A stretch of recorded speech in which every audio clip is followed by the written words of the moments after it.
apa tugasnya ketua kelas ini? Jadi tugasnya ketua kelas ini nanti untuk membantu mendokumentasikan perkuliahan.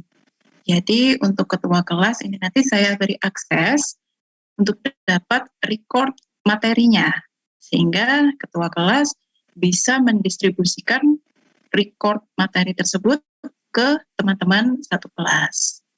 Nah, kira-kira di sini siapa yang bersedia menjadi ketua kelas? Silahkan. Boleh diajukan beberapa nama calon. Nanti kita polling. Ya, yang internetnya yang pasti yang memadai ya. Kalau bisa yang pakai wifi. Jangan pakai data. Kasihan nanti kalau pakai data.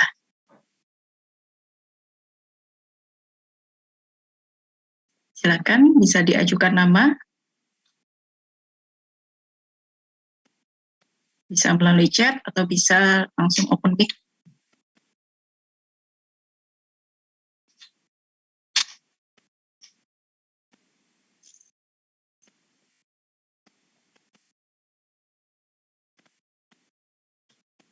Tidak ada yang mengajukan ini?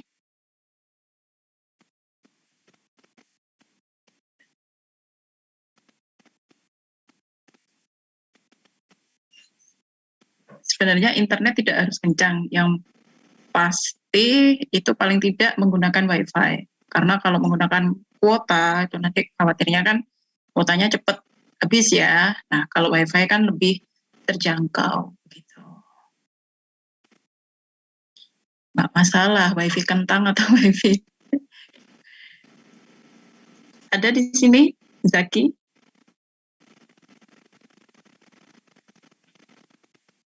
Victor. Oke. Siapa lagi?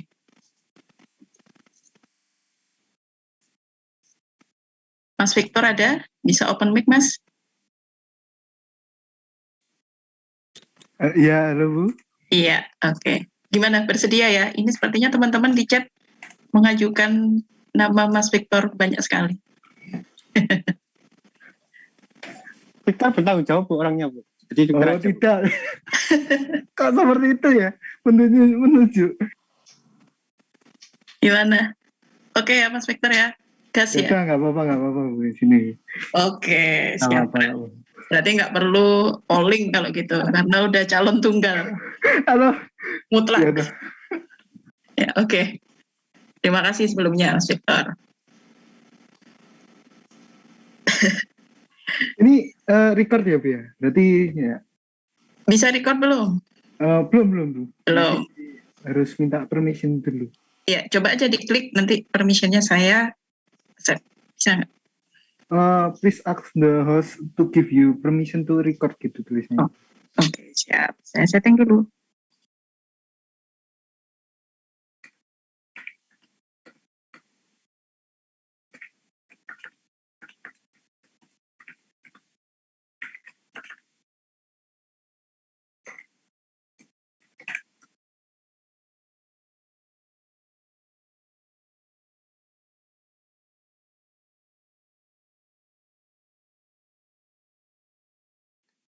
Oke, bisa dicoba?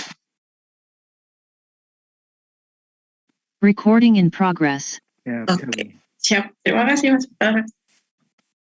Oke, jadi kita akan mulai belajar tentang data structure. Nah, di pertemuan minggu pertama ini, kita belajar tentang complexity analysis atau analisis kompleksitas. Untuk silabus dan aturan di dalam kelas, ini sama seperti yang pada umumnya ya. Jadi di sini semua materi itu bisa di-download dari ULS atau dari e-learning. Nah, kemudian penyampaian materi bisa jadi berbeda-beda tiap minggu. Tapi kalau saya usahakan bertemu tatap muka secara daring begini ya, jadi secara langsung tidak di luar jadwal. Saya usahakan seperti itu kalau memang tidak ada agenda yang bertabrakan. Nah, kemudian selama perkuliahan, teman-teman di sini diminta untuk off mic gitu. Kemudian mendengarkan penjelasan dari dosen dan jangan terlambat. Jadi toleransi keterlambatan di kelas saya paling tidak 10-15 menit gitu ya. Karena kalau lebih dari itu ya ditanggung mahasiswa sendiri gitu. Artinya apa? Kemungkinan ada materi-materi yang atau informasi-informasi yang mungkin penting dan itu disampaikannya di awal jam perkuliahan. Kemudian yang pasti di sini plagiarisme is a very big no. Jadi di sini teman-teman diminta tidak ada plagiarisme antar teman atau dari sumber-sumber yang lain begitu ya. Jadi itu memang benar-benar original dari kerja atau hasil teman-teman.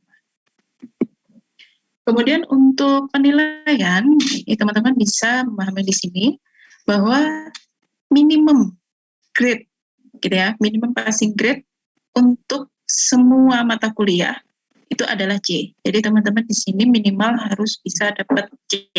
Tapi saya harap kelas ini nanti tidak ada yang C. Nah, semoga seperti itu. Sebenarnya apa sih tips-tipsnya biar nggak dapat C? Tentunya teman-teman aktif. Aktif itu maksudnya apa? Aktif itu dalam perkuliahan. Teman-teman hadir, kemudian juga teman-teman mengerjakan tugas, kalau ada kuis, mid exam, final exam itu diikuti. Dan yang pasti mematuhi yang kelas rule tadi. Kalau mengerjakan tugas terus tapi ada plagiarisme, otomatis nggak jadi. Gitu. Mau dapat nilai A tapi nggak jadi ternyata. Nah, kemudian di sini adalah materi-materi yang akan kita pelajari. Ini adalah silabusnya sebelum UTS dan setelah UTS atau menjelang UAS. Ini ada 7 materi karena kita pertemuannya ada 14 minggu, jadi 7 minggu kita akan pelajari tentang ini. Kemudian 7 minggu berikutnya pelajari tentang ini. Untuk kuis akan diadakan di minggu keempat dan minggu ke-11, di mana penyelenggaraan kuis ini nanti akan bersama-sama dengan KP yang lain, gitu ya. Jadi tidak KPP sendiri, tapi bersama-sama dengan KP yang lain. Sampai di sini ada yang mau ditanyakan terkait silabus dan kelas rule? Belum, Bu. Oke, saya lanjutkan. Nah, jadi di sini teman-teman sebelumnya sudah pernah belajar tentang ALPRO, algoritma programming. Nah, sebenarnya tujuannya apa sih teman-teman belajar tentang algoritma programming itu, algoritma pemrograman algoritma itu? Tujuannya adalah bagaimana membuat suatu program itu bisa berjalan secara benar, gitu ya, run correctly. Jadi di sini dia tidak akan memperhitungkan algoritma yang digunakan, metode yang digunakan itu seperti apa. Yang penting program itu bisa dijalankan dan hasilnya benar sesuai dengan yang diinginkan, gitu ya. Sesuai yang memang seharusnya. Katakanlah kita membuat suatu program untuk menghitung luas persegi panjang. Ya berarti memang dia bisa menghitung luas persegi panjang. Bukan kemudian hasilnya itu salah. Kemudian teman-teman di sini juga sudah pernah belajar tentang OOP. Ada yang ingat OOP, Object Oriented Programming? Ada apa saja di sana istilah untuk OOP? Ada Class, kelas, objek, property, oke, ya. Jadi di OP itu teman-teman sudah mengenal adanya kelas, adanya objek, adanya atribut, adanya properti seperti itu. Nah, apa tujuannya mempelajari OOP? Yaitu kita membuat program itu menjadi mudah untuk dibaca dan dipahami. Karena dengan adanya OOP nanti mainnya sudah menggunakan metode atau function. Jadi lebih mudah untuk dibaca dan lebih mudah untuk dipahami. Berbeda dengan pemrograman yang terstruktur. Kalau terstruktur itu semua kode programnya dijadikan satu, tidak ada function. Nah, otomatis tidak ada objek. Nah, otomatis seperti itu akan lebih sulit. Tentunya dengan OOP itu juga menjadikan suatu program easy to debug. Nah, karena tadi programnya lebih mudah dibaca, lebih mudah dipahami, dan dia ternyata juga lebih mudah untuk didebug, gitu ya. Nah, setelah didebug, dia juga lebih mudah untuk dimodifikasi atau diedit, diperbaiki. Jadi kalau misalkan menemukan adanya bug, gitu, adanya error, adanya bug, nah itu kita programmernya akan lebih mudah untuk memperbaiki, memodifikasi ulang dari kode program tersebut. Kemudian peran data structure itu di mana? Nah, peran data structure di sini ini adalah untuk membuat suatu program itu berjalan secara efisien. Maksudnya efisien itu apa? Jadi efisien itu berhubungan dengan waktu. Kalau efektif itu berarti berhubungan dengan hasilnya, ketepatan hasil atau keakurasian. Ya. Jadi kalau suatu program itu berjalan dengan benar, run correctly, berarti program ini juga bisa dikatakan program yang efektif. Nah, tapi kalau yang efisien ini, apakah suatu program yang sudah benar hasilnya itu dapat berjalan secara efisien? Artinya dia berhubungan dengan waktu. Misal membuat suatu program, mungkin teman-teman di sini pernah ya mengunjungi suatu website, suatu aplikasi yang mana itu dia loadingnya atau untuk melakukan pemrosesan data itu dia membutuhkan waktu yang lama. Nah, tentunya pasti di dalamnya itu mungkin saja ada yang terkait data structure ini yang digunakan secara tidak tepat, sehingga menyebabkan efisiensi program itu menjadi kurang baik. Nah, kemudian program yang baik itu bagaimana? Tentunya yang memiliki efisiensi minimal. Ya, jadi diakses juga nyaman, cepat, hasilnya pun juga benar.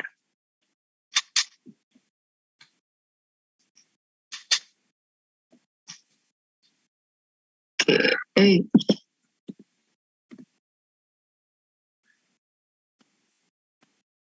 Kemudian apa yang nanti akan dipelajari di sini? Nah, di data structure ini teman-teman akan mempelajari teknik-teknik untuk memecahkan permasalahan secara efisien dengan menerapkan data structure yang tepat dengan cara menganalisis kompleksitas waktunya. Jadi dari kode program itu nanti dianalisis kompleksitas waktunya.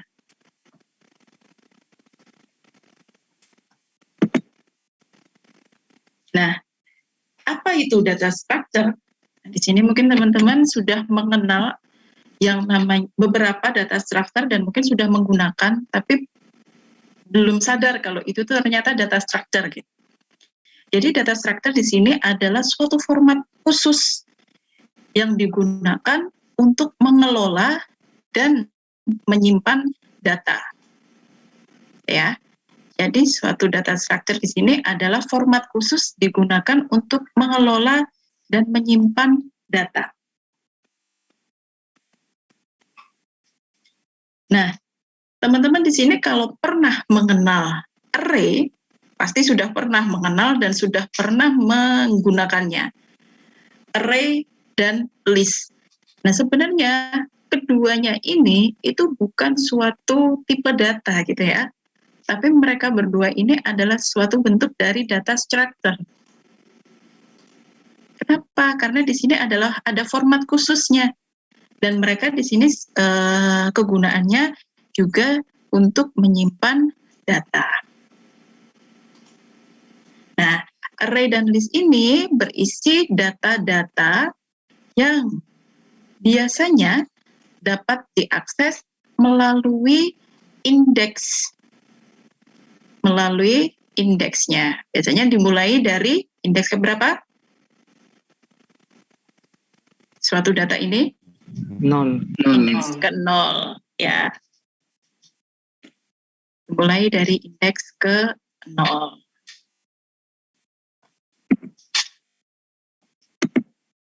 Nah, adapun beberapa contoh data structure yang lain, itu tadi ada linear list atau array, kemudian ada stack, ada query, ada linked list, ada tree, dan ada hash table. Nah, ini nanti yang akan kita pelajari. Bukan di pertemuan ini, kita akan mempelajari ini dalam 1 semester. Nah, kemudian beberapa algoritma juga nanti kita pelajari, itu ada algoritma rekursif, ada algoritma sorting, baik itu insertion sort, selection sort, exchange sort, dan juga tree sort. Dan ada algoritma searching. Ada linear search, ada binary search. Nah, ini adalah algoritma-algoritma ini juga yang akan kita pelajari. Jadi bisa saja ada suatu kasus, misalkan ada suatu kode program untuk melakukan sorting gitu ya, pengurutan. Nah, ada kasus A, dia menggunakan sorting. Dia mau menggunakan yang mana? Insertion sort, selection sort, exchange sort, atau tree sort. Nah, ini perlu ada analisis kompleksitas waktu dulu. Jadi yang paling optimal itu yang mana?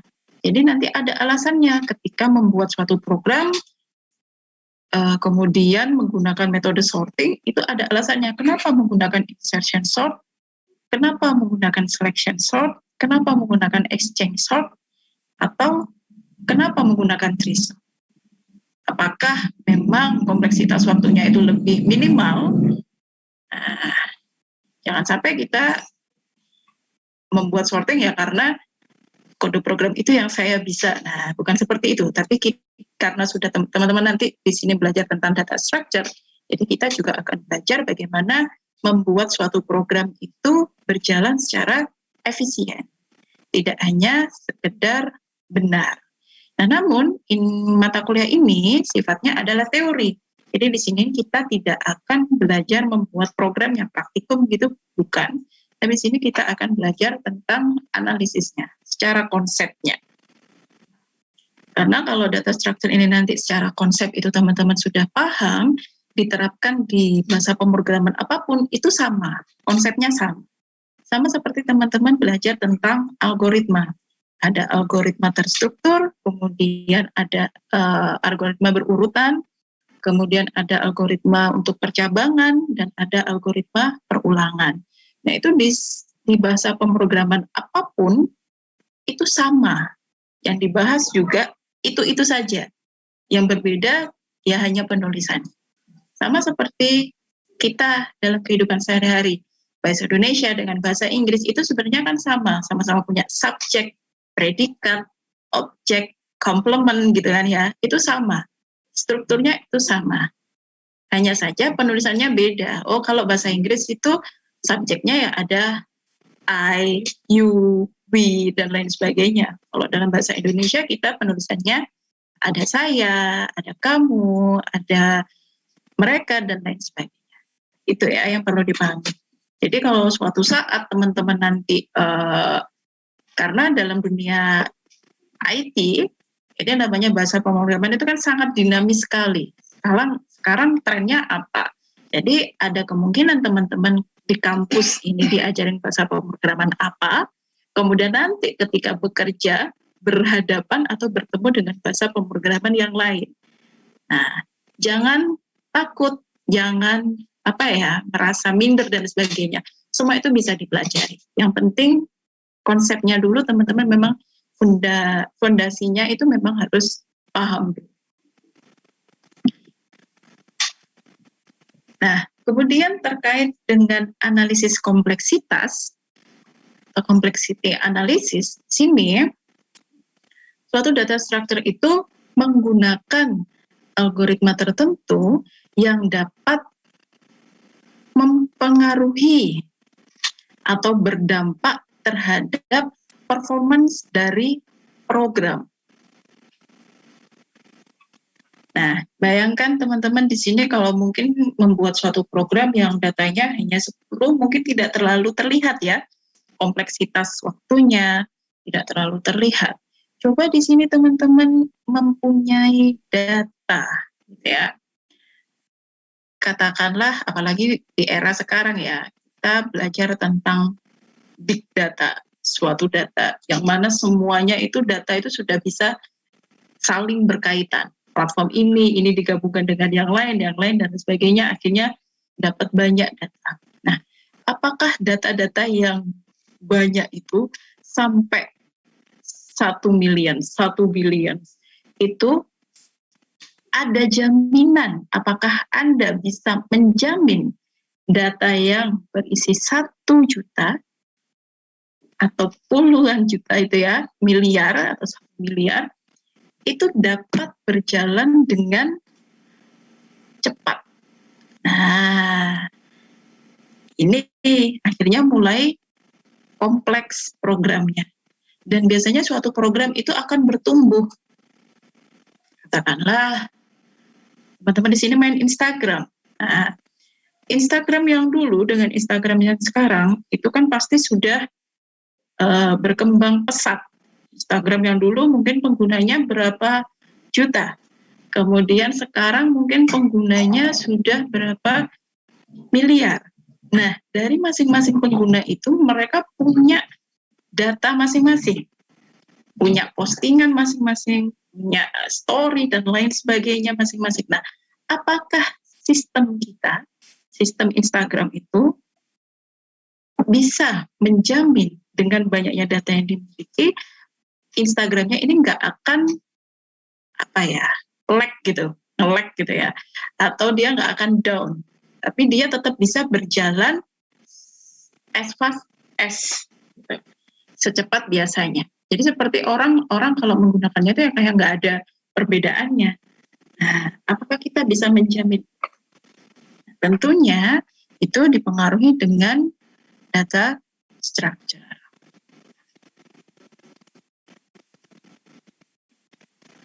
Kemudian contoh lain yaitu ketika kita mencari suatu item. Misalkan di sini ada permasalahan untuk mencari satu elemen di suatu collection atau array gitu. Misalkan di sini punya array. Punya array itu nanti juga dilihat apakah array-nya ini sudah diurutkan terlebih dahulu atau belum diurutkan. Nah, jadi bagaimana performance program kita untuk array yang tidak terurut dan untuk array yang terurut atau menggunakan tree atau menggunakan hash untuk menyimpan datanya.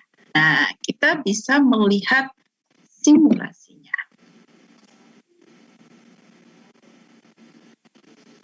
Oke, di sini ada suatu potongan kode program untuk searching. Misalkan di sini ya, di sini kita tahu ada array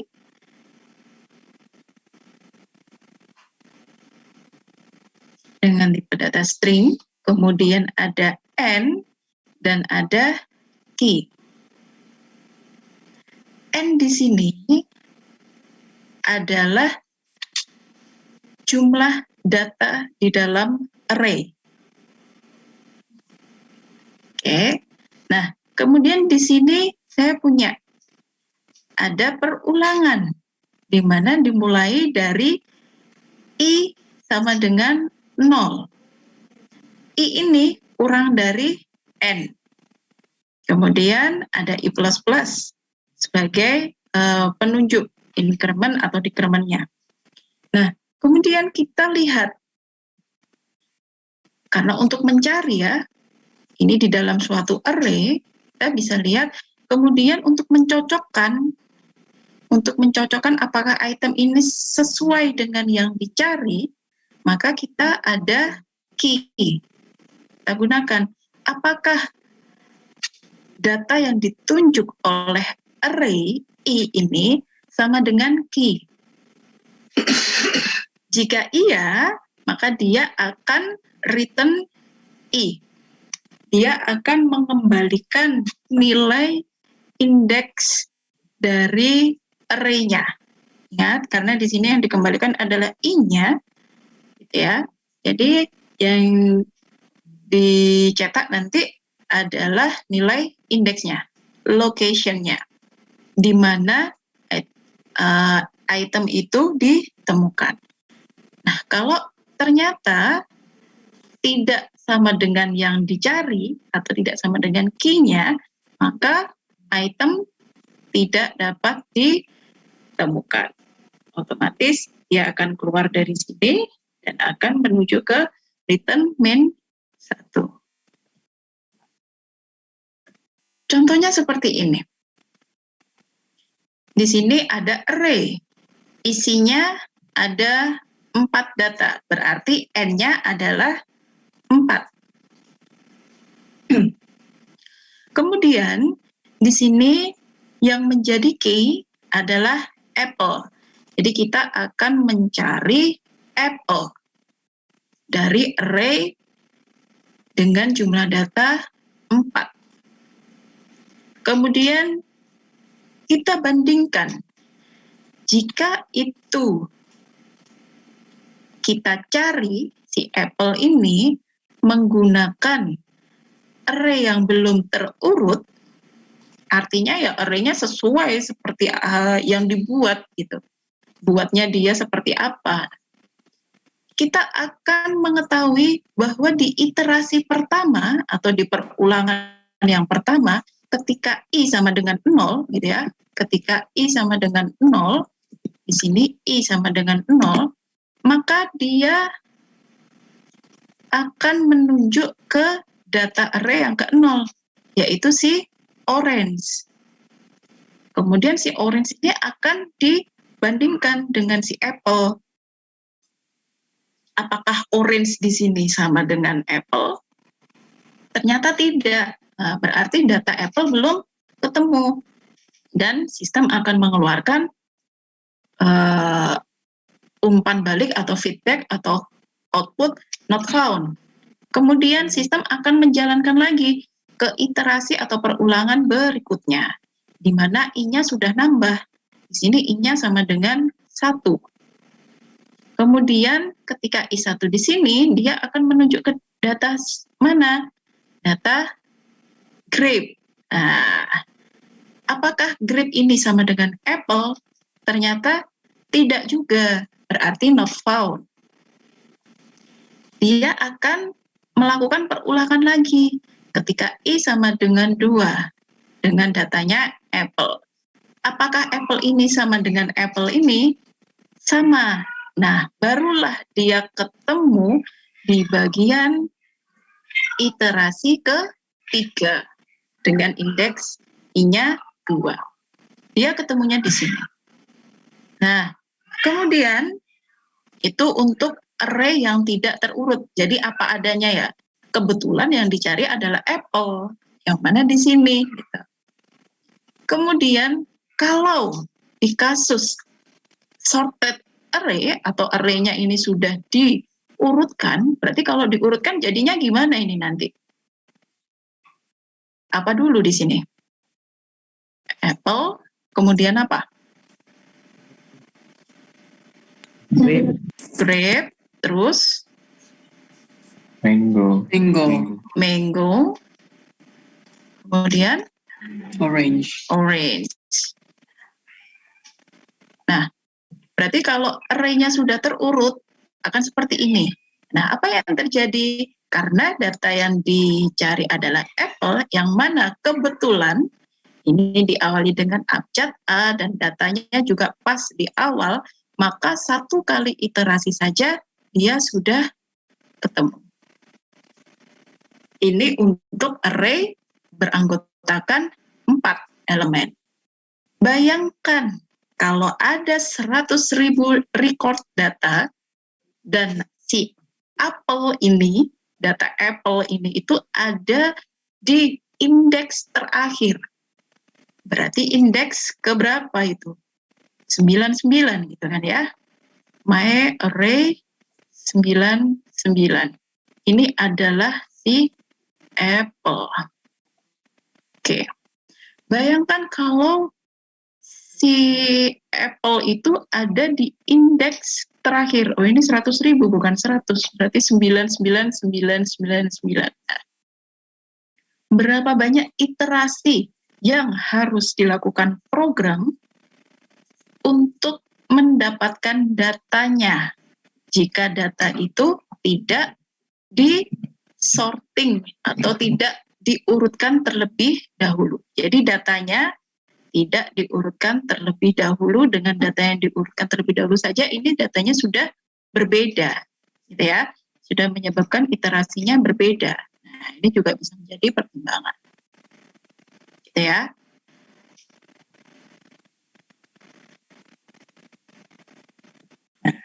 Kemudian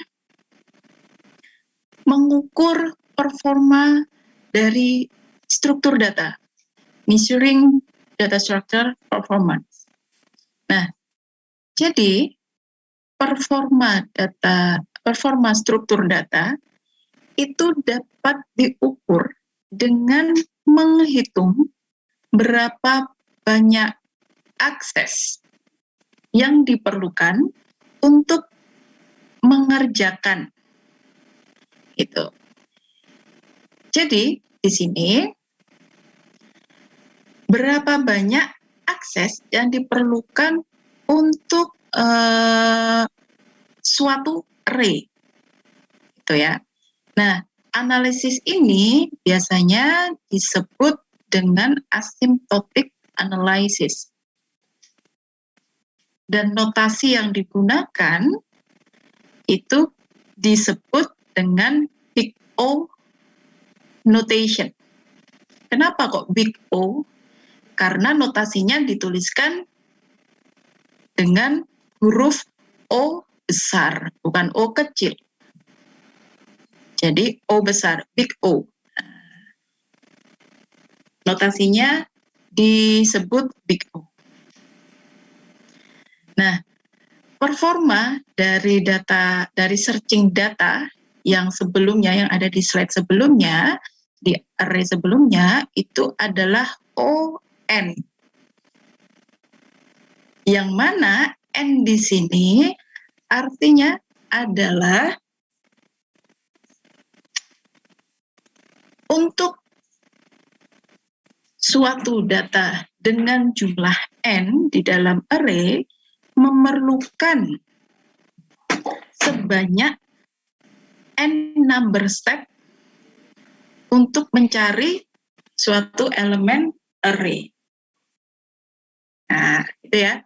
Jadi di dalam Big O ini, N-nya ini artinya adalah untuk suatu data, tadi kan N-nya 4 gitu ya. Nah, ini N sama dengan 4.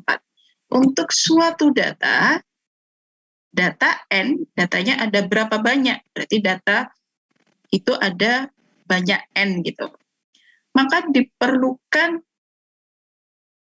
berapa langkah N untuk mencari array.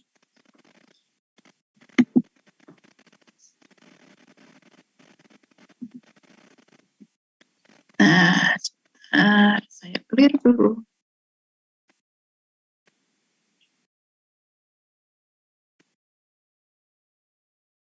Kemudian caranya bagaimana menemukan running time, gitu ya.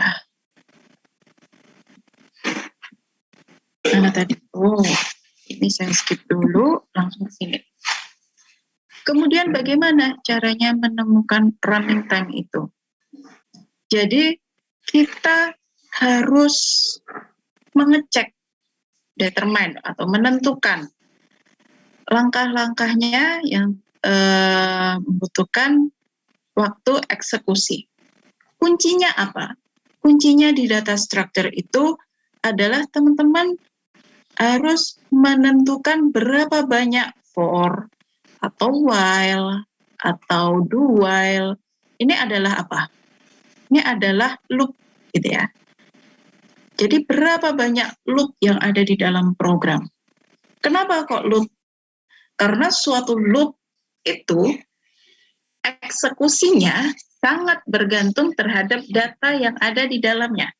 Kalau datanya kecil ya loopnya ya segitu-gitu aja. Tapi ketika data itu banyak sekali, berarti loopingnya, iterasinya akan semakin banyak. Dan masing-masing iterasi otomatis membutuhkan waktu. Sehingga loop di situ itu adalah yang perlu untuk dicek gitu ya.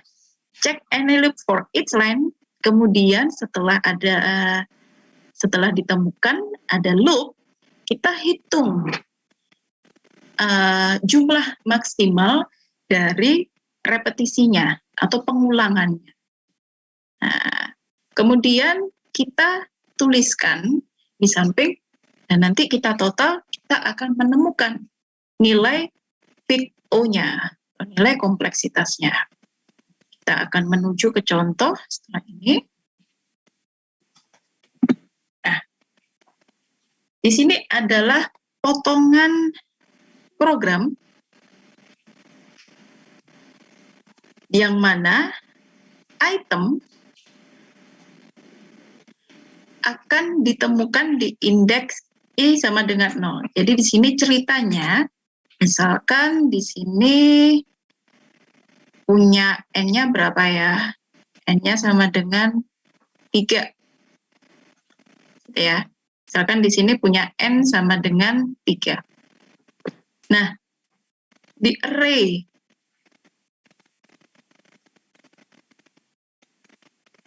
kebetulan data yang dicari itu ditemukan di array yang ke 0. Otomatis itu yang namanya best case. Best case itu adalah kemungkinan terbaik gitu ya, kasus terbaiknya. Jadi paling cepatnya itu berarti langsung ketemu di indeks ke 0. Nah, bagaimana?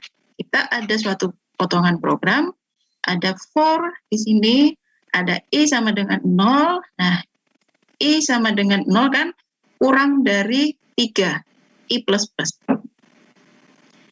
Yang pertama, kode program ini akan dijalankan.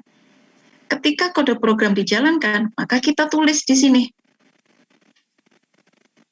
Kita tulis di sini. Dia dijalankan berapa kali? 1 kali dulu. Nah, ketika dia dijalankan di sini, misalkan ya, I sama dengan 0, 0 kurang dari 3. Apakah 0 kurang dari 3? Iya kan? True. Nah, berarti ketika for ini terpenuhi, maka kode program yang di bawah sini akan dijalankan. Yang mana ini adalah percabangan.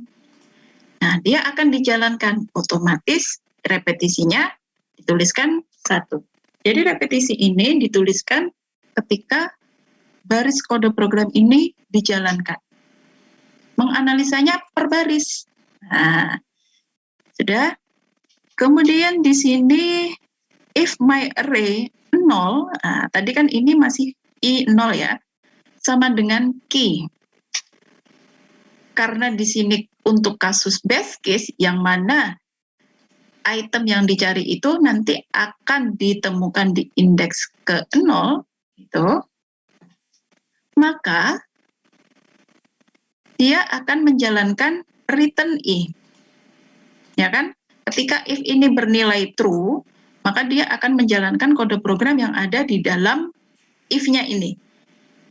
Gitu ya. Di dalam up-nya itu. Yang menjorok ke dalamnya itu. Maka ini repetisinya 1. Ketika ini dijalankan, apakah yang ini dijalankan? Yang menjadi pertanyaan. Ketika dia sudah menjalankan return I di sini, apakah return min 1 dijalankan? Tidak. Tidak. Karena dia sudah menjalankan return I. Gitu ya. Sehingga ini tidak dijalankan. Maka nilai repetition-nya 0. Nah, ini kita jumlahkan. 1 ditambah 1 ditambah 1 ditambah 0 sama dengan 3. Ini untuk kasus best case, yang mana item yang dicari itu berada di indeks ke 0, atau di mana proses searching itu langsung ketemu. Lalu kita akan mempelajari kasus yang lain. Kode programnya masih sama. Hanya saja di sini dengan contoh kasus bahwa item yang dicari itu ditemukan di indeks yang terakhir. Contohnya di sini N-nya sama dengan 3. Sama seperti tadi. Maka kode for ini akan dijalankan untuk yang pertama, ya kan? Dia akan dijalankan untuk yang pertama. Saya tulis di sampingnya sini. Di mana I sama dengan 0, di sini 0 kurang dari 3. Nah, apakah 0 kurang dari 3? Iya, berarti dia true. Dan true berarti ini dijalankan. If dijalankan. Nah, dia akan mengecek apakah my array indeks ke 0 ini sama dengan key. Ternyata iya apa tidak? Plus index. Tidak. Tidak, berarti yang sini awalnya false. Kalau false, dia akan menjalankan ini enggak? Tidak. Tidak. Kemudian dia akan menjalankan yang ini juga enggak? Nah, mana tadi?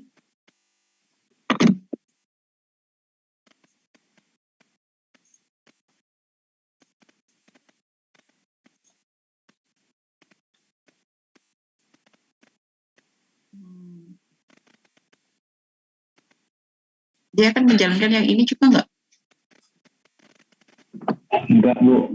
Tidak, tidak ya. Maka ketika dia false, dia akan balik lagi ke for untuk menaikkan nilai I-nya, yaitu I menjadi 1. Apakah I kurang dari 3? Ya. True. Berarti ini jalan. Ketika ini true, berarti if ini dijalankan lagi. Nah, apakah saya ganti. Apakah ketika data ini 1 ini sama dengan key, apakah my array dengan indeks 1 ini sama dengan key? Jawabannya false. Kenapa? Karena ini skenarionya adalah itemnya itu nanti ada di last index. Kalau last index itu berarti yang apa? Berarti nanti dia akan, karena N-nya 3, berarti nanti dia akan ada di indeks yang ketemunya kan di situ nanti. Oke, berarti yang ini enggak ya. Dia akan balik lagi, menjalankan for-nya lagi. Dengan nilai I-nya menjadi 2. 2 kurang dari 3, betul. Ini kan nilainya true. Berarti kalau true, dia akan menjalankan si if-nya ini. Dicek apakah my array dengan indeks kedua, indeks 2 gitu ya, indeks 2 itu merupakan key atau sama dengan key. Jawabannya betul. Ya enggak? Iya. Ya, oke. Jawabannya betul. Kenapa? Karena di sini tadi skenarionya suatu item itu dapat ditemukan di indeks yang terakhir, yang mana kita punya array dengan 3 elemen. Berarti indeksnya nanti ada indeks 0, indeks 1, dan indeks 2. Nah, berarti last index itu yang indeks ke-2 ini. Berarti otomatis ini true. Kalau ini true, maka si return ini akan dijalankan. 1. Gitu ya. Nah, ketika return ini dijalankan, apakah return yang bawah ini dijalankan? Tidak. Nah, sehingga dari sini kita bisa simpulkan bahwa kita cermati di sini N contohnya ya, sebagai contoh, N itu sama dengan 3. Ternyata N sama dengan 3, repetisi yang diperlukan pada for ini itu juga sama dengan 3.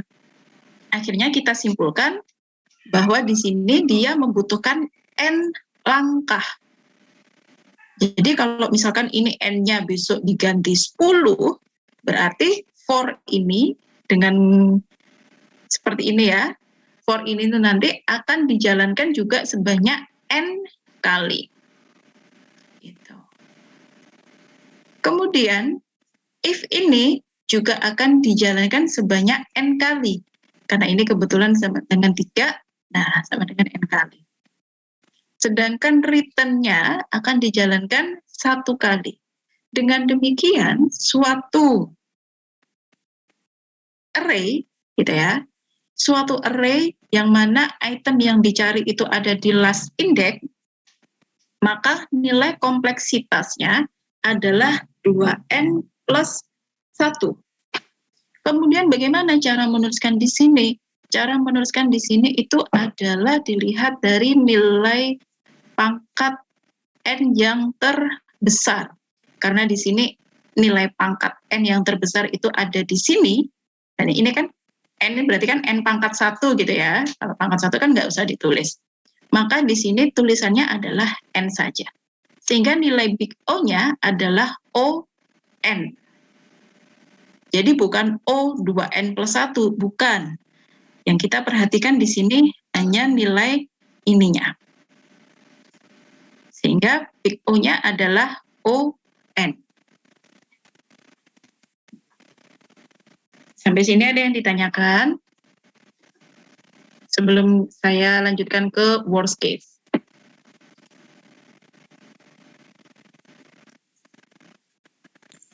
Misi Bu, Ya, mau tanya agak bingung sama return yang min 1 itu gimana ya Bu ya? Kalau si plus kan biasanya return 0 itu program berhenti kan ya Bu? Terus kalau min 1 ini maksudnya gimana?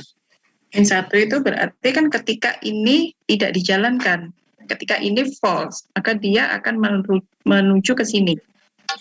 Oh begitu, berarti ini di luar for-nya ya Bu ya? Ya, itu di luar for-nya. Oke baik, makasih Bu. Iya, sama-sama. Ada lagi? Bu, mau tanya, berarti itu dalam artian kalau return min 1 itu kalau lebih besar daripada yang dijadiin kunci ya?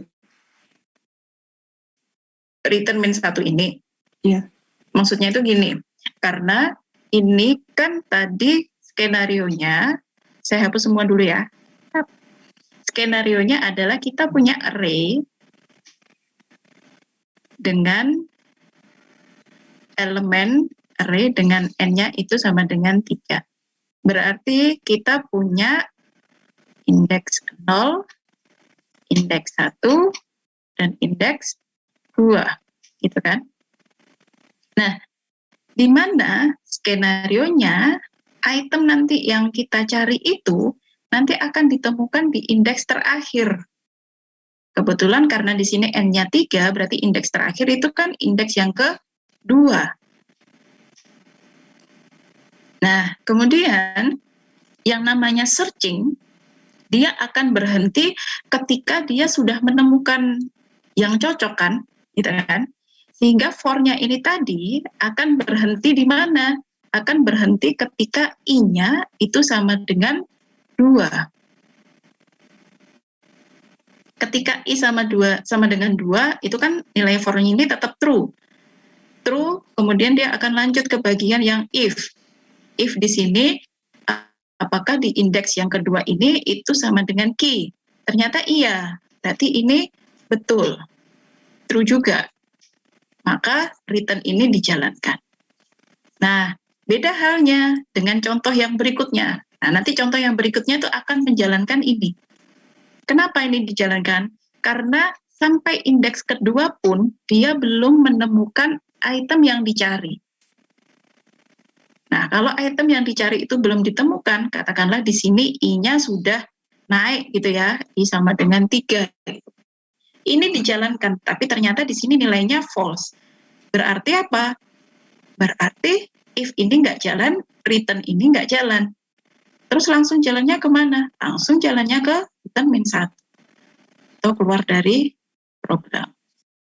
Nah, lebih jelasnya akan saya jelaskan di contoh berikutnya. Permisi Bu, Iya, saya ada pertanyaan Bu, kenapa for itu terhitung 1 Bu? Bukannya for itu ada 2 sebenarnya Bu? Dia nambah dan sejenis if gitu Bu. oke. For it, maksudnya terhitung 1 bagaimana? Artinya di sini repetisi. Repetisi itu dijalankan berapa kali? Atau diulang berapa kali? Oke Bu, oke Bu. Saya kira maksudnya kan if itu kan terhitung 3 juga Bu, jadi for mungkin Oh, harusnya iya. 6 gitu Bu. Oh, enggak. Gitu ya. Jadi dia dihitungnya itu setiap satu baris program ini dijalankan, maka repetisinya 1. Ini 1 kali dijalankan, repetisinya 1. Kalau ini belum ketemu, dia balik lagi ke for, dia dijalankan lagi, berarti repetisinya tambah 1 lagi. Tapi untuk prosesornya sendiri itu sebenarnya bukan 3 aja kan Bu? Bukan. Ini kan dengan kasus ini. Iya Bu. Jadi sebenarnya dia nilainya itu menyesuaikan N-nya. Kalau di sini N-nya 10, ya berarti ini nanti repetisinya sama dengan 10 di sini.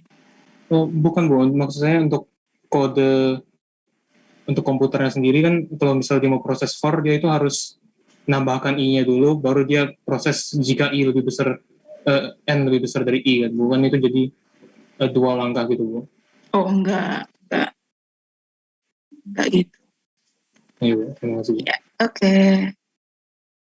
Ada lagi sebelum saya lanjutkan ke contoh berikutnya. Ini adalah worst case. Worst case itu berarti untuk kasus terburuknya gitu ya. Kalau tadi ada best case, ada worst case. Jadi kalau best case tadi kan kasus terbaik di mana item itu langsung ditemukan di indeks ke 0. Nah, sedangkan di worst case itu di mana item yang kita cari itu tidak ditemukan. Misalkan tadi kita punya ada apple, orange, grape gitu ya.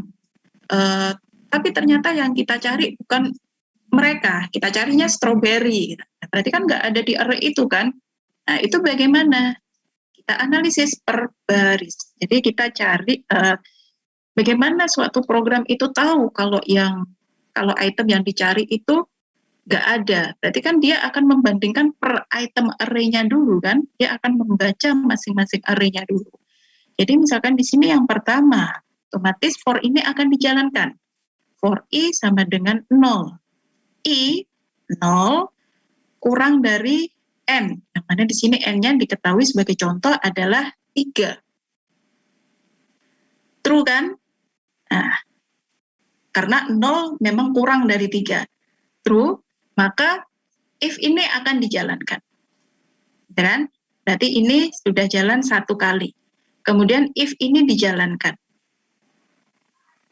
Nah, ketika dijalankan, dia true atau false? Di sini 0. Apakah 0 ini sama dengan key? Key-nya tadi misalkan strawberry.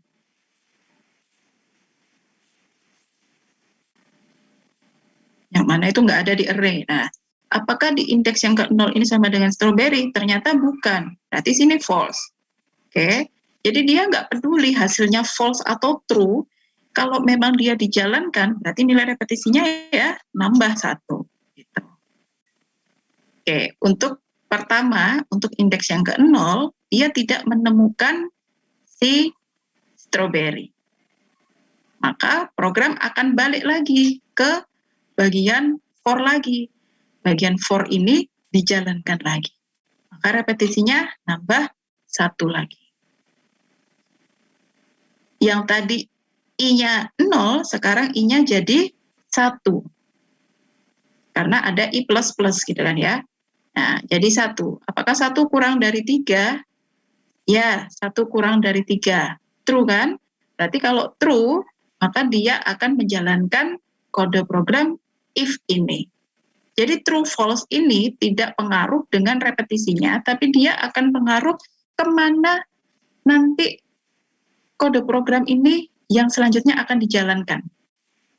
Kalau ini false, berarti dia akan menjalankan kode program yang di line 4. Kalau sini true, berarti dia akan menjalankan kode program yang ada di line 2.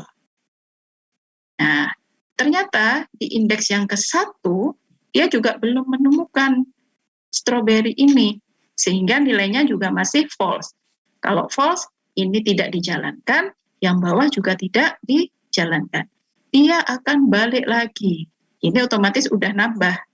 Kenapa? Karena ini sudah dijalankan dengan melakukan pengecekan terhadap data I1. Dia akan balik lagi menjalankan C4 dengan I2. Nah, apakah I2 ini kurang dari 3? Apakah 2 itu kurang dari 3? Iya. True kan? Maka si if ini akan dijalankan. Nah, dia akan dijalankan ini. Dijalankan, kemudian dijalankan gitu ya. Apakah di indeks yang kedua ini dia menemukan data strawberry? Ternyata enggak. Tidak, dia tidak menemukan. Oke, berarti dia akan balik lagi ke for. Yang mana for-nya di sini nilainya adalah 3. Apakah 3 itu kurang dari 3? Enggak kan? Bilangan 3 itu kan bukan kurang dari 3, gitu kan ya? Maka ini false. Kalau false, berarti kan nggak ketemu ya? Nggak ketemu kan? Berarti dia akan lompat ke kode program yang ada di baris 4. Bukan lagi di baris kedua. Karena dia tidak menemukan apapun, sehingga ini return min 1 dijalankan. Dengan demikian, kita dapat cermati, jika array itu n sama dengan 3, maka untuk melakukan repetisi for ini dibutuhkan 4 kali repetisi, atau bisa disimpulkan dengan n plus 1. Dan if ini seperti n, karena butuh repetisi sebanyak 3 kali, yaitu n. Dan ini 1, ini 0. Sehingga kita jumlahkan n plus 1 plus n plus 0 plus 1. Sama dengan 2n plus 2. Dengan demikian, big O-nya untuk worst case itu 0n, karena yang dilihat adalah pangkat. Walaupun di sini 2n plus 2, tapi n di sini kan pangkatnya tetap nggak ada kuadrat kan ya, ada kuadrat, nggak ada pangkat 3, maka ini tetap pangkat 1. Berarti yang ditulis ya on.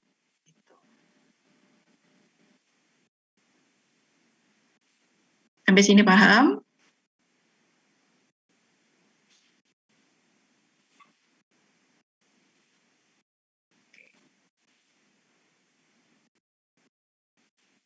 Paham ya? Ada yang ditanyakan?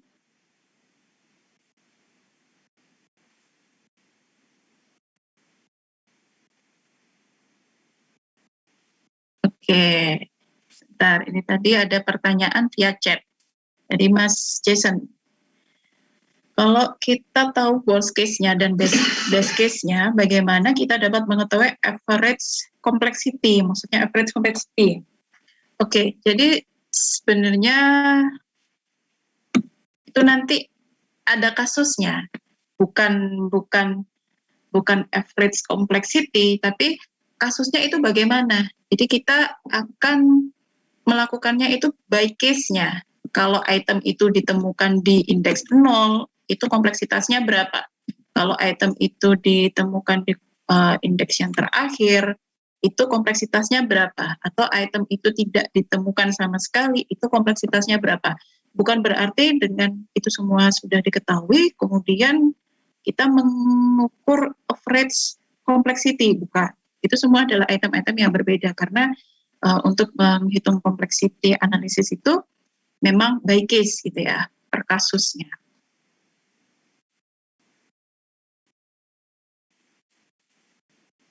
Oke.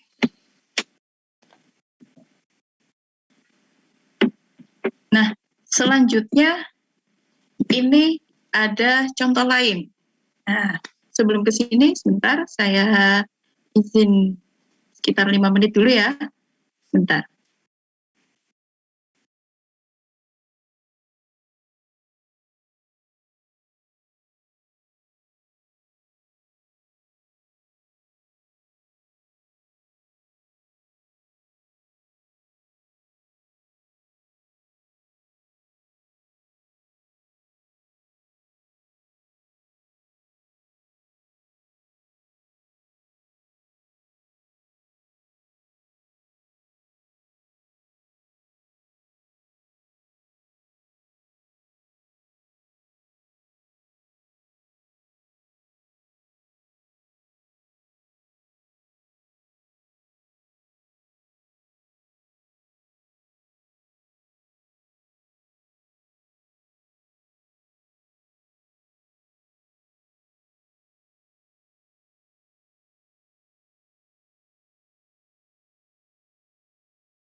Oke.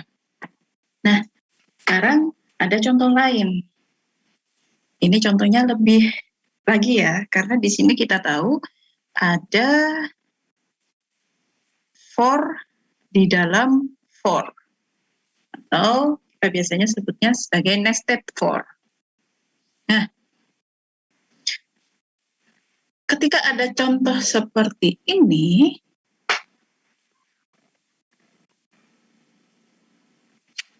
pertanyaannya adalah temukan big O dari kode program di bawah ini. Nah, untuk if-nya ini ada case kita asumsikan bahwa nilai if ini always true, selalu bernilai true. Nah, kemudian bagaimana cara menentukan? Nah, ini adalah jawabannya. Jadi di sini, ini sama ya, hanya saja yang di halaman ini dipotong per baris. Kayak di sini kan penulisannya sama seperti kode program. Kalau di sini dia dipotong per baris. Jadi perintah atau sintaksnya di kode program itu ditulis, kemudian repetisinya berapa? Kita bisa lihat tuh di sini count-nya 2, count kurang dari sama dengan n. Mau nilai n-nya itu berapa? 4 misalkan ya, bukan 3 ya, atau mau 3 lagi. Misalkan 4 ya. Saya di sini coba n sama dengan 4. Kita lihat, ada berapa kali repetisi untuk menjalankan for ini dengan n sama dengan 4.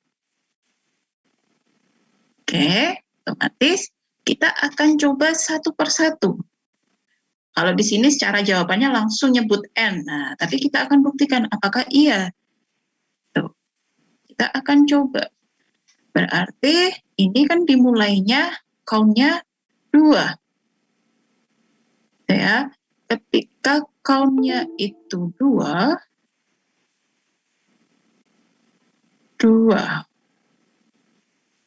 kemudian dia juga akan 3, 4, dan 5. Sebentar, gini aja. Ini misalkan n-nya sama dengan 4. Kita akan coba satu-satu. Ketika count sama dengan 2, count kurang dari sama dengan n, nah berarti di sini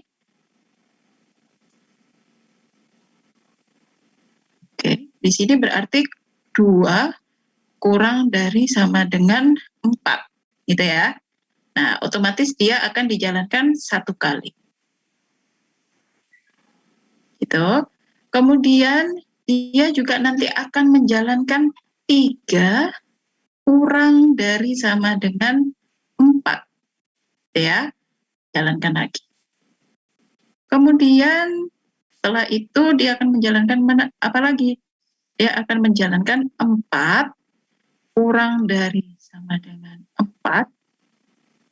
Nah, dan yang terakhir 5 kurang dari sama dengan 4.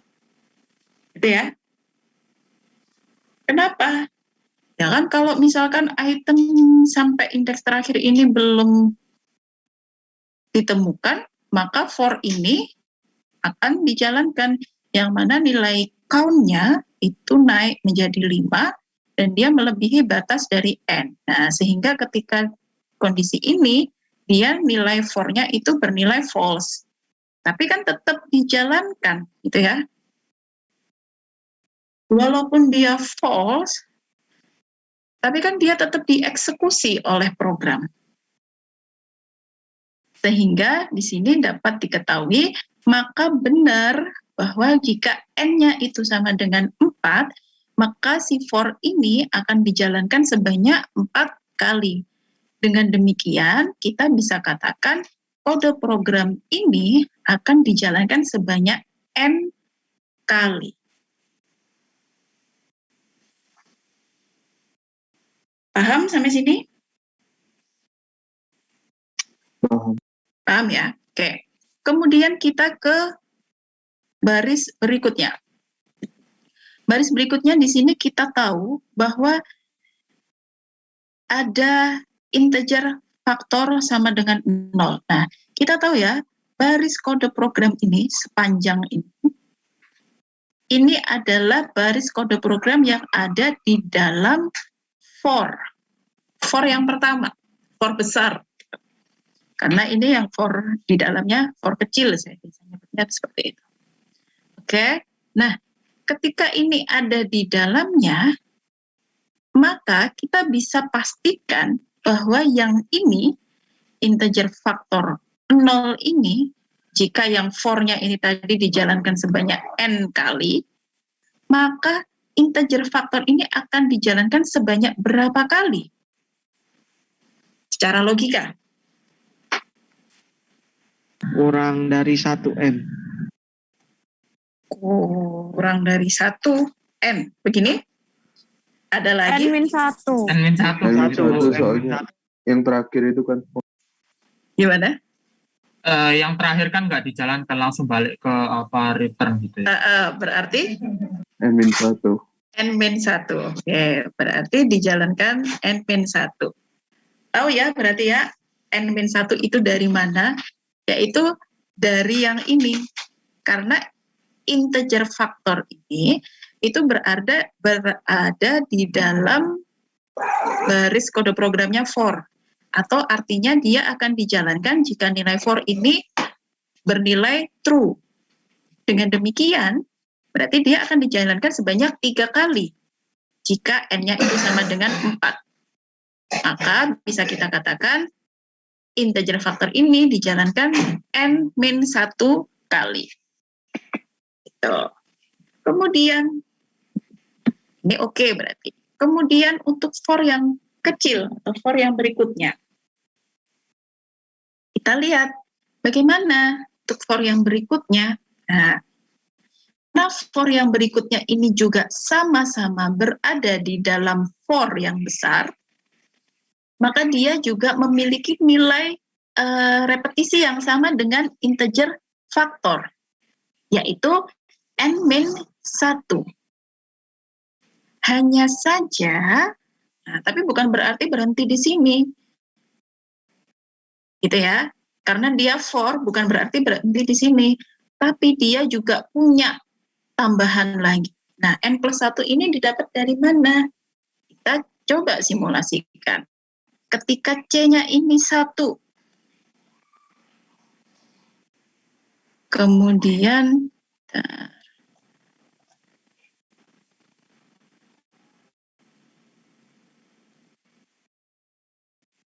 C1, 1 kurang dari sama dengan 4. 2 kurang dari sama dengan 4.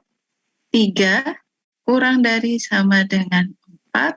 4 kurang dari sama dengan 4. Dan juga 5 kurang dari sama dengan 4.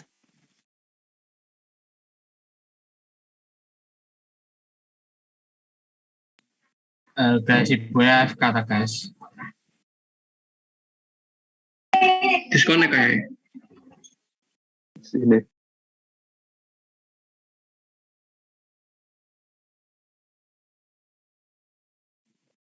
Tahu-tahu ibu Eka tahu lah ke diskotek. Oh, masih tahu sih. Wong informatika.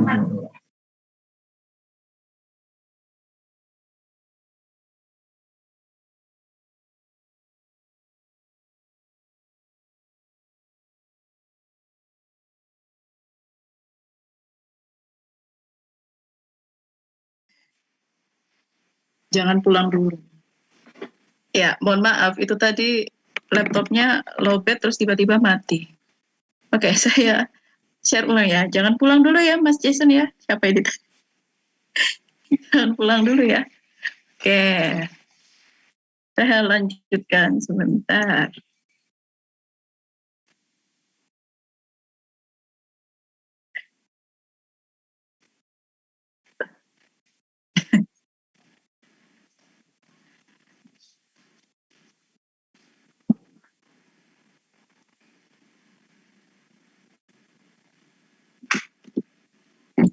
Hilanglah catatan saya ini tadi annotate-nya. Oke, kita ulang lagi. Tadi ini n, gitu ya. Ini n-1 udah paham. Kemudian yang for ini tadi, karena dia berada di dalam for yang besar, maka nilai kompleksitasnya juga sama seperti integer factor ini. Karena integer factor ini juga sama berada di dalam for yang besar itu. Maka dia juga punya n-1. Kemudian di sini karena C-nya ini dimulai dari 1, maka 1 kurang dari sama dengan 4, dia akan dijalankan dan bernilai true, gitu kan ya. Kemudian 2 kurang dari sama dengan 4, dijalankan dan bernilai true. 3 kurang dari sama dengan 4, dijalankan dan bernilai true. 4 kurang dari sama dengan 4, dijalankan dan bernilai true. Dan 5 kurang dari sama dengan 4, dijalankan dan bernilai false. Dengan demikian di sini for yang ini kita bisa tahu dia akan dijalankan sebanyak 1, 2, 3, 4, 5. Atau kita bisa katakan sebagai n plus 1. Nah, kemudian kita gabungkan dengan yang ini tadi. Sehingga n-1, n plus 1. Tandanya dikali ya, bukan ditambah. Jangan salah. Ya. Sehingga n-1, n plus 1 sama dengan n kuadrat min 1 kuadrat. Nah, sebenarnya kan kayak gitu. N kuadrat min 1. Karena 1 kuadrat sama dengan 1 ya jadinya tulisnya 1. Dengan demikian, nilai repetisi untuk kode program yang for kedua atau for yang ada di dalam for ini, nilainya adalah n kuadrat min 1. Ya. Kemudian kita ke bagian if. Nah, if ini berada di kode program for yang kecil dan for yang besar. Nah, oke, dia ada di kode program for yang kecil dan for yang besar.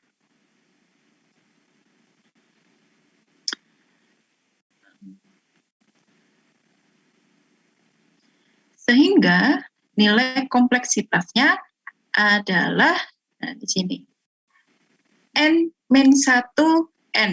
Kenapa? Ada yang tahu? Karena ada yang tahu? Silakan. Itu karena n-1 itu kan dari for yang tadi itu karena di dalam for, terus habis itu n-nya sendiri itu karena if itu kan bakal ngecek terus gitu, if itu kan bakal jalan terus gitu ya selama nilainya itu true gitu ya. Jadi n gitu. Tidak ada pengecekan ekstra kayak kayak looping gitu kan. Oke. Jadi di sini ada n-1 didapat dari ini, kemudian yang n ini itu didapatnya dari mana? Yaitu dari n plus 1 min 1. Kenapa? Apa ayo? Karena false, Bu.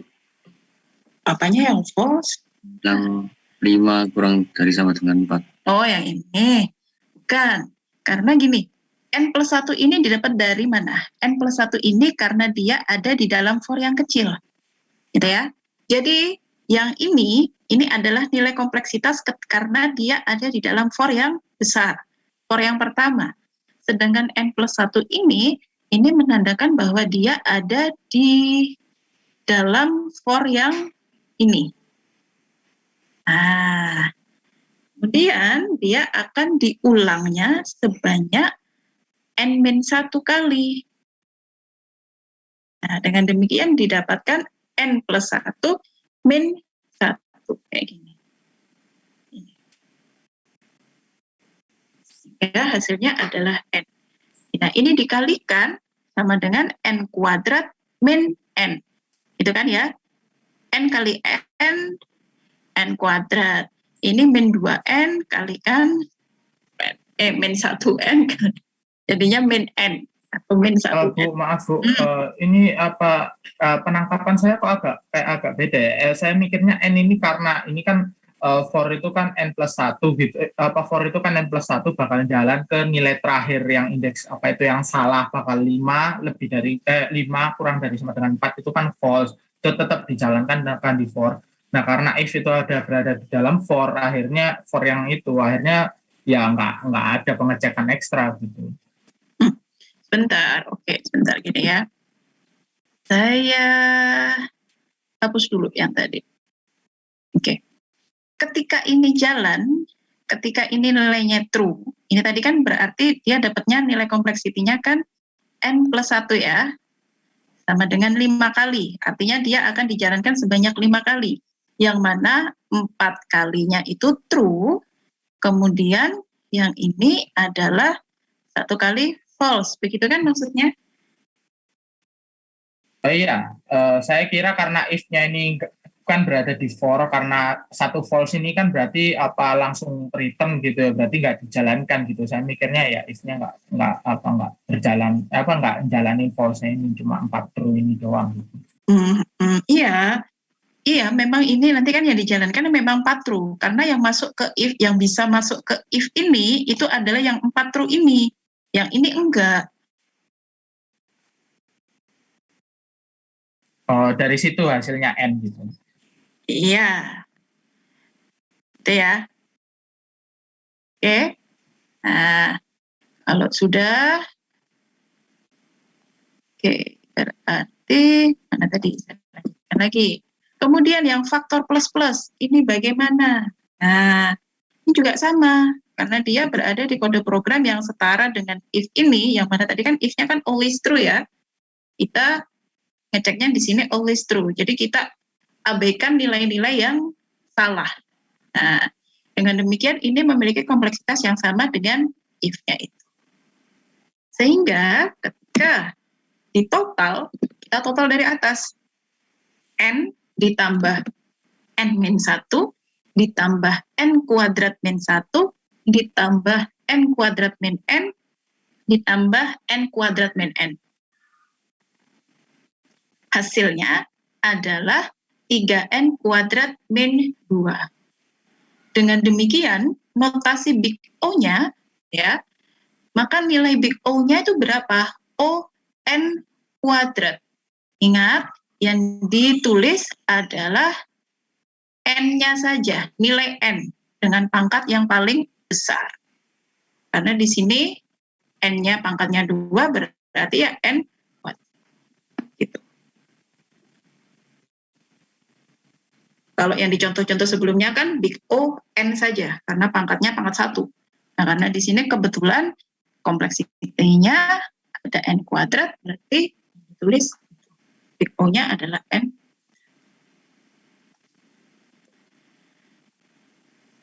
Bu mau tanya. Oke, silakan. Ya, saya masih agak bingungnya yang di INT faktor sama dengan 0 itu gimana kok bisa jadi N-1? Yang if apa faktor? Yang faktor, INT faktor sama dengan 0 itu. Atas. Ini. Oh, ini. Yang itu nih. Ya, oke. Jadi, tadi integer faktor sama dengan 0 itu, kan dia berada di dalam if ya Mbak, berada di dalam for ya Mbak. Tadi for ini tadi akan dijalankan sebanyak N kali. Tuh. Nah, in factor ini akan dijalankan sebanyak berapa kali? Kita harus tahu dulu.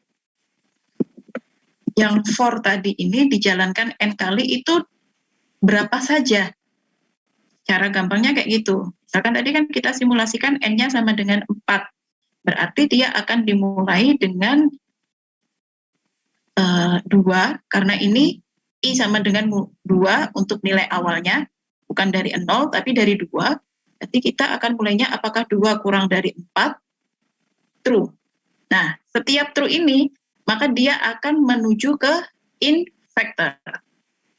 Ini akan dijalankan. Kemudian, apakah 3 kurang dari sama dengan 4? True. Nah, dia akan nambah lagi ke sini.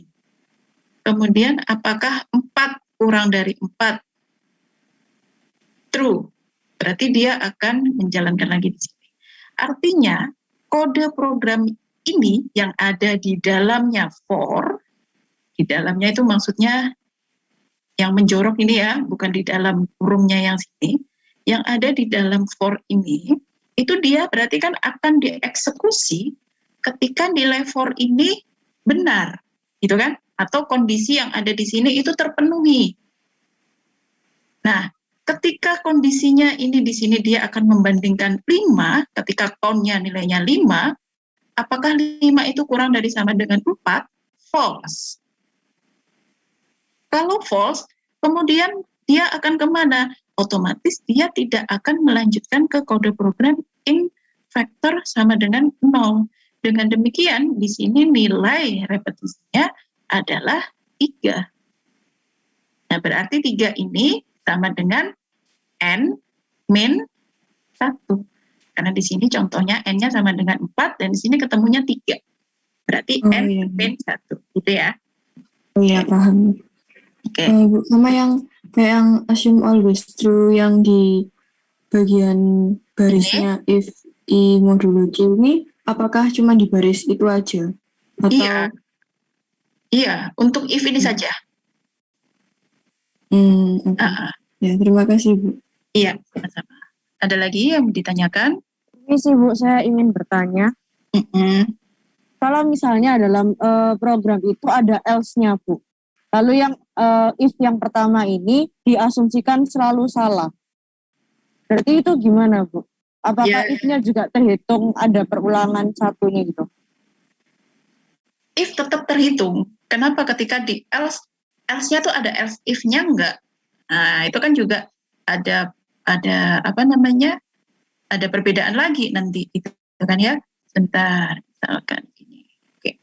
Misalkan saya punya program di sini ada if modulus C sama dengan 0. Ini apa? Gitu ya. Terus di bawahnya else. Else-nya misalkan apa? Gini kan yang dimaksud. Kemudian assume always false. Nah, ketika dia tahu true, tahu false, itu dari mana? Otomatis if ini dijalankan dulu. Yang menjadi perbedaan apa? Nilai yang ada di dalam if ini, kalau always false, berarti si factor plus-plus ini, dia tidak akan dieksekusi. Tapi yang dieksekusi adalah sini. Gitu. Gitu ya, Mbak? Baik. Jadi if-nya tetap dijalankan karena untuk mengetahui nilai dari kondisi itu terpenuhi atau tidak, true atau false, itu adalah dengan menjalankan kondisinya. Karena kondisinya kan ada di atas. Kalau ketika else kan tidak ada kondisi. Walaupun di sini pun ada else if, tetap yang pertama kan harus tahu dulu kondisinya apa, baru di sini kondisinya apa lagi. Baik Bu, terima kasih banyak.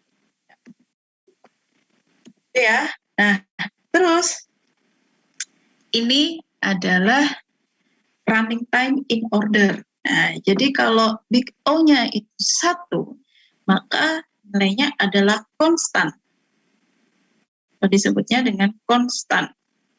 Contohnya adalah array I. Kemudian kalau log n atau kita sebutnya sebagai logaritmik, ini adalah contohnya nanti kita temui kompleksitas seperti ini ketika kita belajar tentang binary search. Kemudian kalau ON, berarti kita akan mempelajari tentang linear atau search item in an array. Kita akan mencari item di dalam suatu array. Kemudian kalau nanti big O-nya itu n log n, nah kita biasanya contohnya ini di merge sorts gitu. Kemudian O n pangkat K, yang mana di sini bisa seperti yang tadi ya, n kuadrat atau n pangkat 3 dan sebagainya. Yang maka ini kan nilainya sembarang, tergantung nanti ketemunya berapa. Itu kita sebutnya sebagai polinomial. Contohnya adalah di selection sort. Dan untuk yang ini 2 pangkat n itu untuk eksponensial. Nah, ini adalah nilai-nilai dari waktu eksekusi secara terurut. Jadi yang paling lama itu yang mana? Yang ini, gitu ya. Paling cepat ketika nilai big O-nya 1. Paling lama ketika nilai big O-nya 2 pangkat n. Nah, jadi cara membandingkannya begitu. Nah, bagaimana kita tahu ini paling cepat atau paling lama? Nah, ini urutannya seperti ini.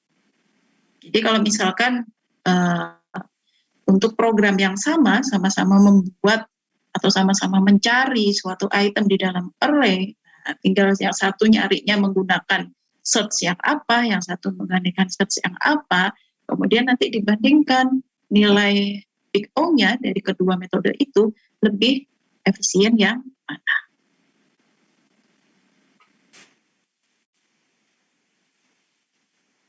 Nemu big O-nya N+1. N+1 yang mana itu? Ini siapa? Pak Ken? N+1 faktorial, Bu. jadi N+1 faktorial. Jadi benar-benar. Itu yang mana? Yang ini? Enggak, ya maksudnya nyortingnya itu sembarangan aja gitu, enggak pakai aturan gitu, ya random aja dah pokoknya gitu. Jadi N+1 faktorial gitu. Makin ya, nggak tahu nanti kapan selesainya itu nanti programnya. Oke. Terus saya lanjutkan. Jadi ini waktu yang diperlukan untuk menyelesaikan suatu program. Jadi dengan melihat big O, dengan melihat nilai big O, kita dapat mengestimasi berapa lama program itu akan berjalan untuk menyelesaikan tugasnya, gitu ya. To finish its task. Jadi dia akan menyelesaikan programnya itu seberapa lama dengan berpedoman pada nilai kompleksitas big O-nya. Jadi bukan berarti kita ingin mengetahui kompleksitas waktunya itu dengan menguji program itu, nggak selesai nanti ya. Kita bisa analisis dari kode programnya saja. Nah, contohnya di sini. Sebagai contoh, ada suatu program tertentu dengan nilai big O-nya, ON, gitu ya. Kemudian waktu runningnya akan dijalankan dengan suatu CPU dengan clock speed 4 GB. Nah, itu contohnya seperti itu. Kemudian each statement, setiap pernyataan di dalam program hanya dapat di running setiap cycle dari CPU. Karena itu CPU ini hanya dapat mengeksekusi 4 kali 10⁻⁹ pernyataan tiap second. Jadi yang namanya CPU itu clock speed-nya ngaruh juga terhadap waktu eksekusi program. Ya, jadi teman-teman kalau bikin program, itu juga harus mempertimbangkan nilai kompleksitasnya. Jangan karena laptopnya katakanlah i7 gitu ya. i7 cepat, bla bla bla bla. Terus ketika membuat program, tiba-tiba diinstal ke device lain yang mungkin spesifikasinya lebih rendah, akhirnya berantakan karena kompleksitasnya ternyata nggak kuat. Si CPU dengan spesifikasi lebih rendah itu nggak kuat. Nah, dengan demikian, tetap kita harus mempertimbangkan kompleksitas waktu yang diperlukan. Jangan karena kita laptopnya baik, komputernya bagus, speknya bagus, dipaksakan saja seperti itu. Tetap harus menyesuaikan.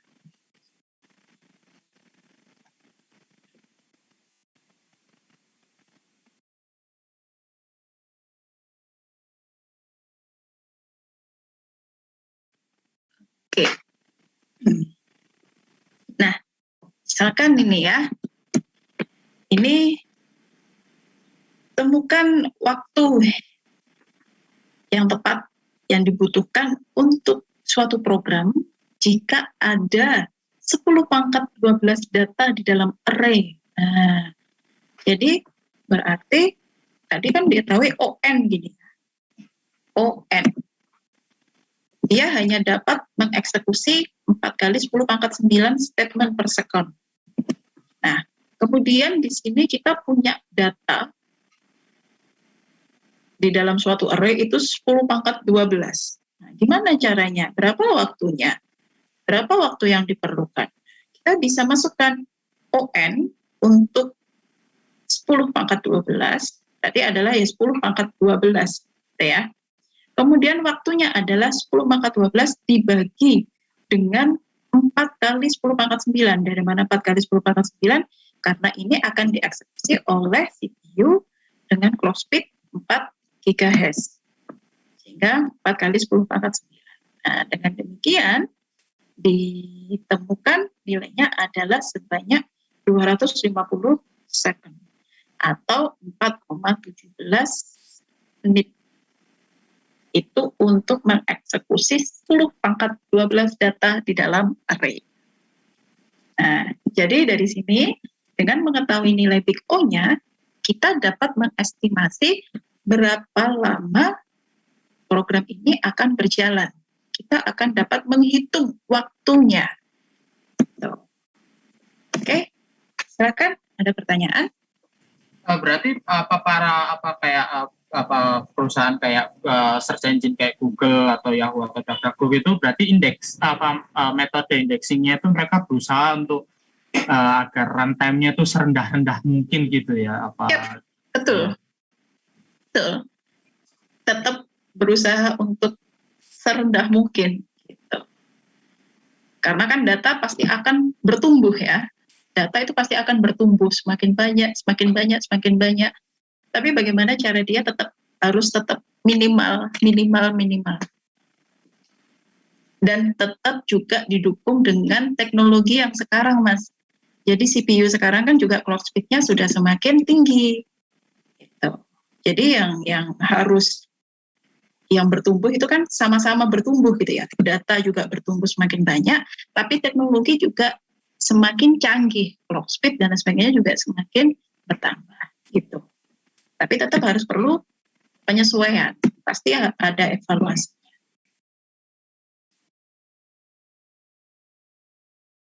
Silakan, ada yang ditanyakan lagi?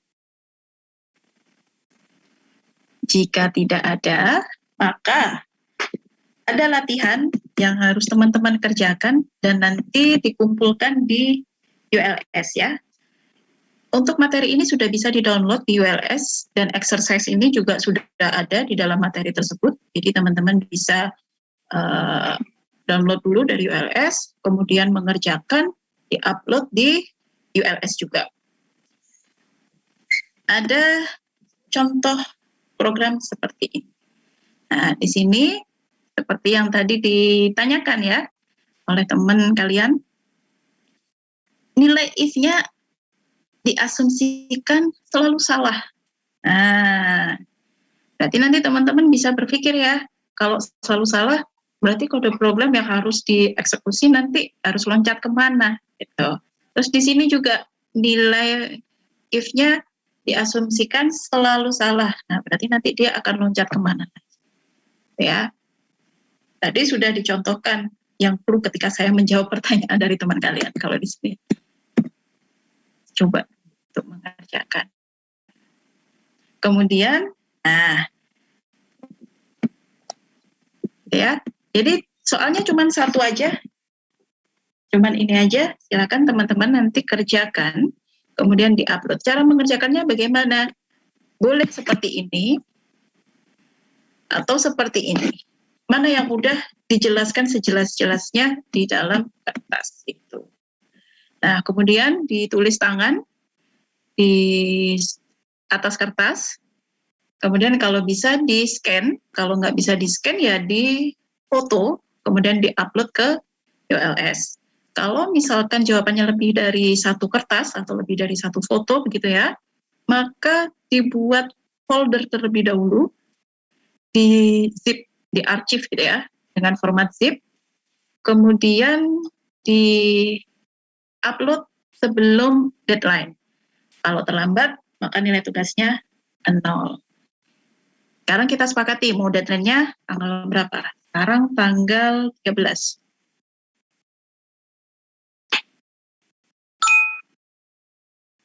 Deadline tanggal berapa? 15?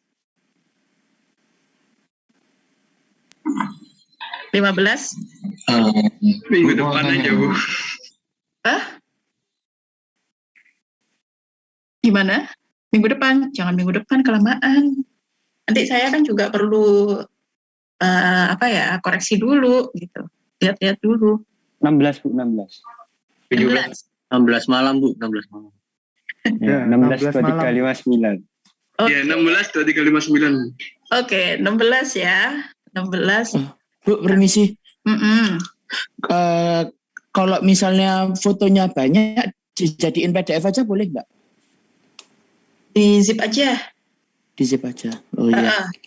Zip aja. Ada ketentuan nama filenya, Bu. Ketentuan nama filenya disesuaikan dengan NIM saja ya, nomor induk mahasiswanya. Kalau banyak gitu, nomor induk NRP terus Zip-nya yang di zip. iya. Nama filenya nggak usah sudah Nggak apa-apa. di zip-nya aja. Oke. Karena kalau banyak kan nggak bisa duplikat nanti ya. Cuman NRP aja. Iya, itu aja. Oke, 16 Agustus 2359 gitu ya. Nanti 17 merdeka beneran. Karena udah nggak ada tugas. Oke, sudah disepakati, nanti saya set di ULS-nya.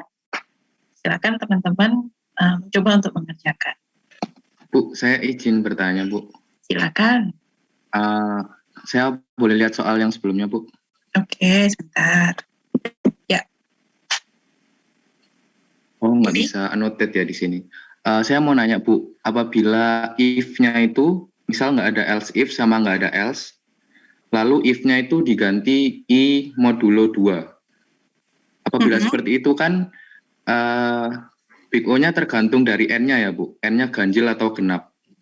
Lah, kalau seperti itu apakah langsung asumsi genap, Bu? Karena worst case-nya digenap, atau kondisinya dikasih 2 gitu, Bu, jawabannya. Kalau N kelipatan 2, Big O-nya segini, kalau tidak segini. Oke, gini ya. Tadi yang ditanyakan, kalau misalkan ini diganti if I modulus 2, kemudian ini nggak ada ya? Iya, nggak ada, Bu. Nggak ada.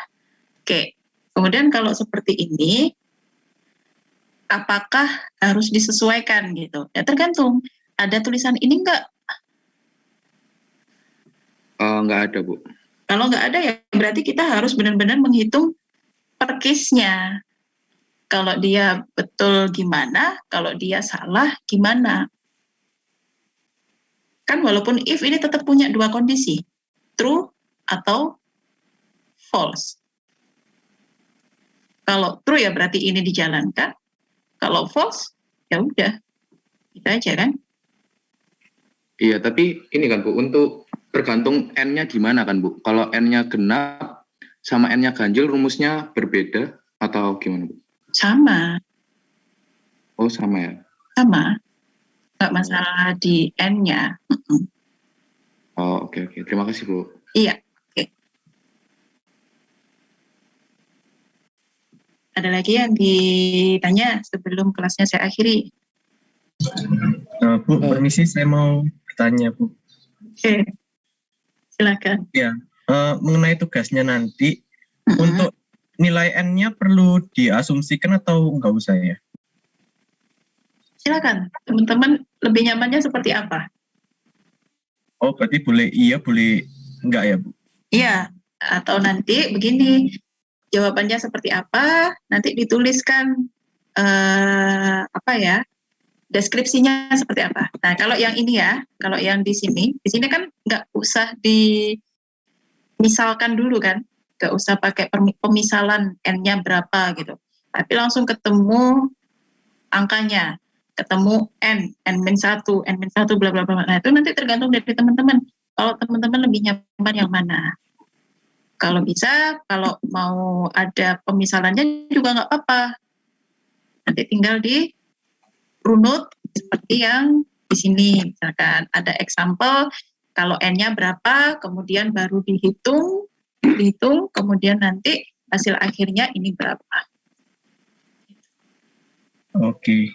Ya, baik, Bu. Makasih ya, Bu. Itu berarti cuma ini aja ya, berarti cuma perhitungan NN ini aja, berarti untuk graf segala macam nggak perlu ya, graf misalnya kayak apa buat seberapa lama gitu nggak usah ya? Enggak, ini yang ditanyakan masih Big O-nya aja, belum waktunya. Oke. Ya, ini kan waktu ini toh yang dimaksud kan? Ini ya yang dimaksud. Enggak, ini masih menghitung Big O-nya aja untuk menemukan notasi Big O yang tepat dari program ini itu seperti apa. Ya. Ada lagi Bu, mau kalau ditanyakan? diasumsikan selalu salah itu berarti dia hanya berjalan satu kali ya untuk mengetahui bahwa dia salah. Kira-kira bagaimana? Saya nggak mau jawab ini. Nggak mau jawab ini. Udah pertanyaannya menjurus ini. Ya sudah. Ya, tadi sudah saya jawab sedikit-sedikit, ada clue ketika saya menjawab pertanyaan dari teman kalian yang tadi, yang awal dia menanyakan tentang if, the else, itu bagaimana. Itu. Untuk selanjutnya nanti kalau misalkan perlu ada diskusi atau pertanyaan, teman-teman bisa menghubungi via WhatsApp group gitu ya. Kemudian kalau ada temannya yang belum bergabung di WhatsApp group, silakan dijawil untuk gabung ke sana. Oke ya teman-teman. Ada lagi yang mau ditanyakan? Info link WA ada di email. Ayo dicek emailnya. Saya sudah broadcast email. Oke, kalau sudah tidak ada yang ditanyakan. Bu, ini videonya dikirim atau enggak? Recording stopped. Recording in progress. Kalau bisa diupload, mungkin diupload atau mau dikirim ke teman-teman, silakan. Mas Victor bebas. Mau diupload di YouTube, dibuat unlisted, mau di upload di Drive, kemudian share linknya, silakan. Oke Bu, nanti mungkin lewat Google Drive saja. Oke, nanti share linknya bisa di komen di WA gitu ya. Jadi teman-teman yang di WA nanti tahu. Baik Bu. Oke, terima kasih sebelumnya Mas Victor.